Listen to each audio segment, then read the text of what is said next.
હવે વાત નવસારીની. નવસારીના મેયરનું વિવાદાસ્પદ નિવેદન. અશોક ધોરાજીયાએ ભૂવાને લઈને નિવેદન આપ્યું. શહેરમાં ભૂવા તો પડવાના જ છે. વરસાદી સિઝન શરૂઆતમાં મેયરની ભવિષ્યવાણી. ડ્રેનેજ અને વરસાદી લાઇનોની કામગીરી નબળી થઈ હોવાનો તેમણે દાવો કર્યો. મેયરે નવસારીની સરખામણી અમદાવાદ, મુંબઈ અને દિલ્હી સાથે કરી. મીડિયા જગાડવાનો પ્રયત્ન કરે તો આવેશમાં ના આવવું. મેયરની અધિકારીઓ અને પદાધિકારીઓને સલાહ. આવા તો મેયર છે કે જેઓ કહે છે કે મીડિયા તો કહે પણ આપણે આવેશમાં આવવાની જરૂર નથી. આ તો થવાનું જ, કારણ કે વરસાદ છે અને આપણી વ્યવસ્થા જ આપણે એવી ભેગી કરી છે કે ડબલ એન્જિન, ટ્રિપલ એન્જિન પણ આવે તો પણ આપણે આ જ પ્રકારે ખાડા લોકોને આપવાના રહેશે. એટલે પદાધિકારીઓએ અને મેયરોએ ચિંતા કરવાની કોઈ જરૂરત નથી. આપણે આ જ રીતે ગપ્પા મારીને અને ખોટા વચનો આપીને છૂટાતા રહીશું. આ સ્થિતિ છે. મેયરની અધિકારીઓ અને પદાધિકારીઓને આવી સલાહ કેટલી ચિંતાજનક છે? ખૂબ વિકાસના કામો થયા છે. મોટી મોટી ડ્રેનેજની લાઈનો, વરસાદની લાઈનો નાખવામાં આવી છે.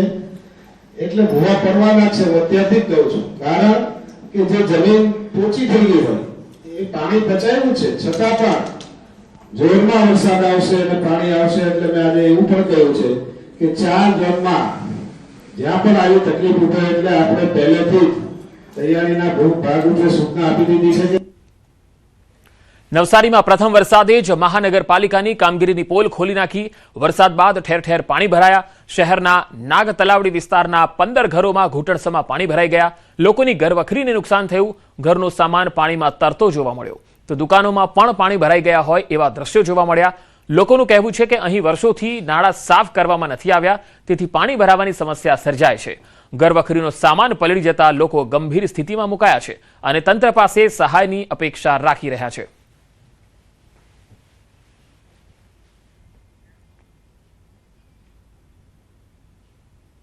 હાલાકી તો એવી છે કે વર્ષોથી આ એરિયાના અંદર એ લોકો આ નાલા સાફ જ નથી કર્યા.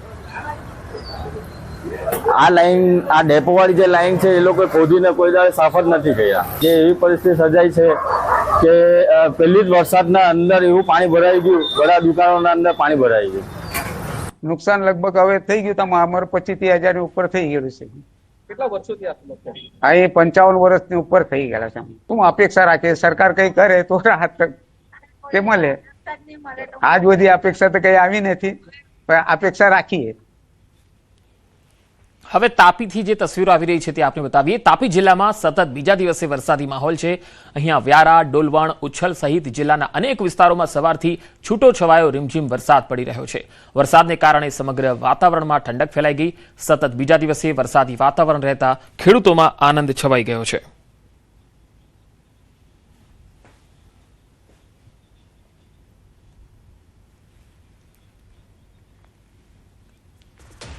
હવે દમણથી જે તસવીરો આવી રહી છે એ આપણે બતાવી. દમણમાં ધોધમાર વરસાદના અહેવાલ. મુશળધાર વરસાદથી જનજીવન પ્રભાવિત. રસ્તાઓ પર પાણી ભરાતા વાહન ચાલકોને હાલાકી પડી.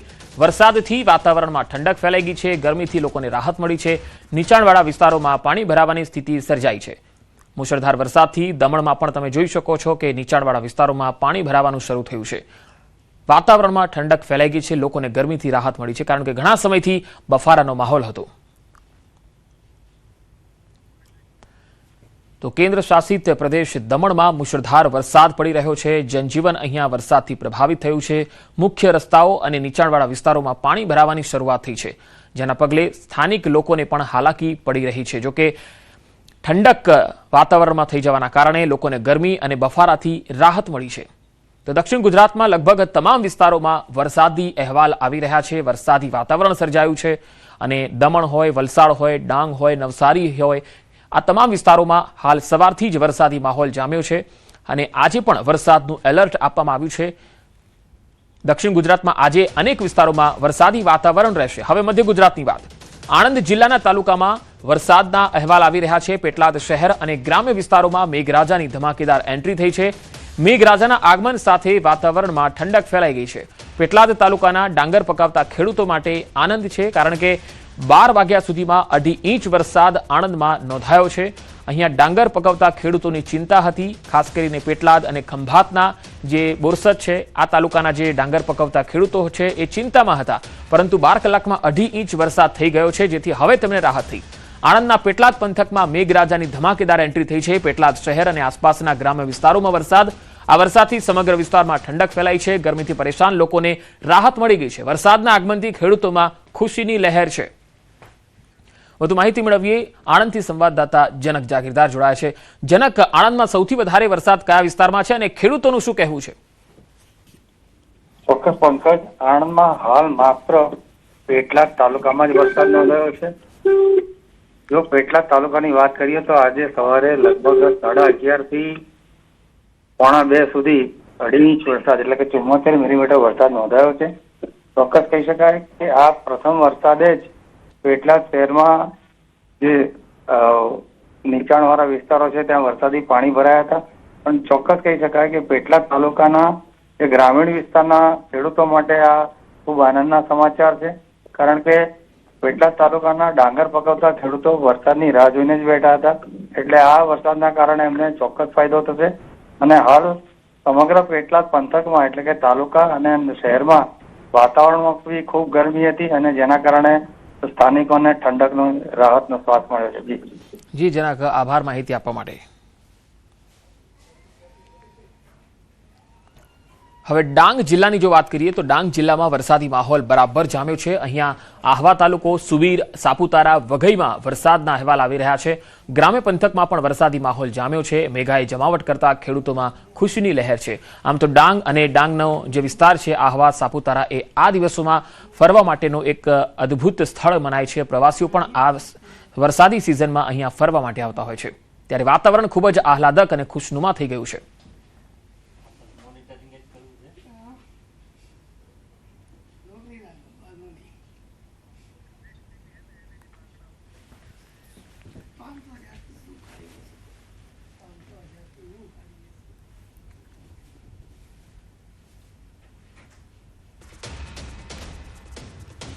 તો છેલ્લા 5 વર્ષમાં સૌથી સૂકો રહ્યો છે આ વખતે જૂન મહિનો.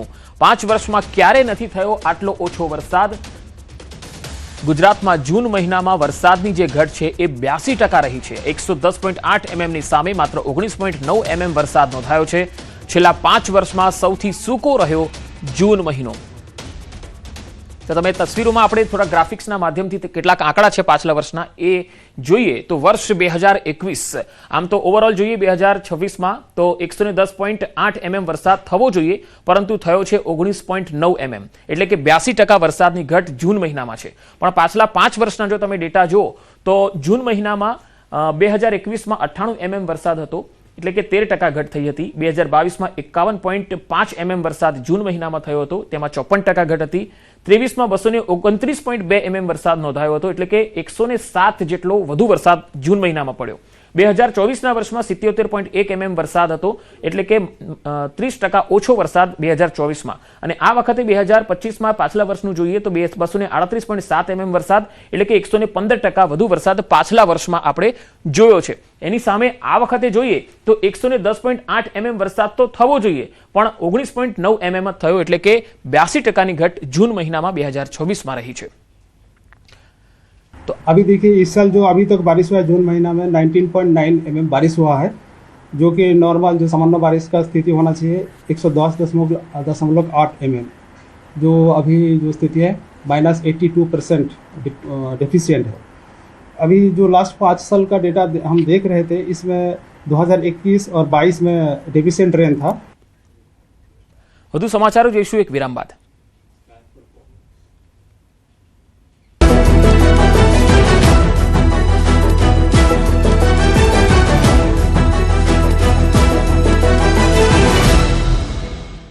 રાજ્યમાં મેઘરાજાની પધરામણી, સૌરાષ્ટ્ર અને દક્ષિણ ગુજરાતમાં વરસાદ.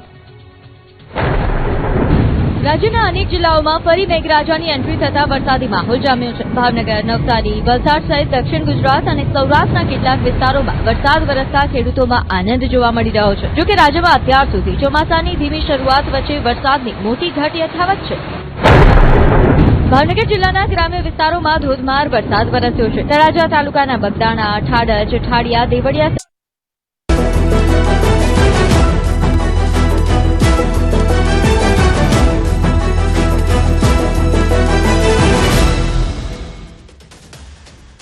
Welcome back. વાત નર્મદાની. નર્મદાના સાગબારાના 5 પીપરી માર્ગ પર દીપડાએ યુવતી પર હુમલો કરી દીધો.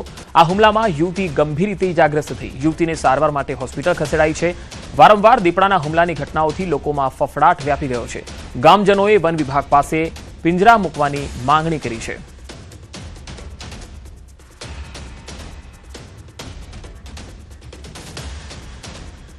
પોલીસ પ્રજાની મિત્ર છે, આ ફરી એકવાર સાબિત થયું છે. અમરેલી જિલ્લાના સાવરકુંડલા તાલુકાના કેરાડા ગામે 40 વર્ષથી ચાલતો જમીન વિવાદ આખરે પોલીસ અને વહીવટીતંત્રના સંયુક્ત પ્રયાસોથી શાંતિપૂર્ણ રીતે ઉકેલાયો છે. કેરાડા ગામના કુંવરબેન દોમડિયાની અંદાજે 30 લાખ કિંમતની 9 વીઘા જમીન પર તેમના જ કૌટુંબિક ભાઈએ વર્ષોથી ગેરકાયદેસર કબજો જમાવ્યો. અનેક રજૂઆતો છતાં ન્યાય ન મળતા પીડિત પરિવારે લેન્ડ ગ્રેબિંગ હેઠળ કલેક્ટર સમક્ષ અરજી કરી. તપાસ દરમિયાન ડીવાયએસપી વિરલ ચંદનના માર્ગદર્શન હેઠળ પોલીસે બંને પક્ષોને બોલાવી પુરાવાની ચકાસણી કરી. ગેરકાયદેસર કબજો કરનાર પક્ષ પાસે કોઈ માન્ય પુરાવા ન હોવાથી પોલીસે કાયદાકીય સમજાવટ આપી તેમણે સ્વેચ્છાએ જમીનનો કબજો પરત સોંપ્યો હતો. 4 દાયકાથી ચાલતી કાયદાકીય લડતનો અંત આવતા પીડિત પરિવારે રાહતની લાગણી વ્યક્ત કરી. જમીનનો કબજો 40 વર્ષથી બાબુભાઈ બોર્ડ પર હતો. અમને જમીન પર નહોતા કરતા. મારે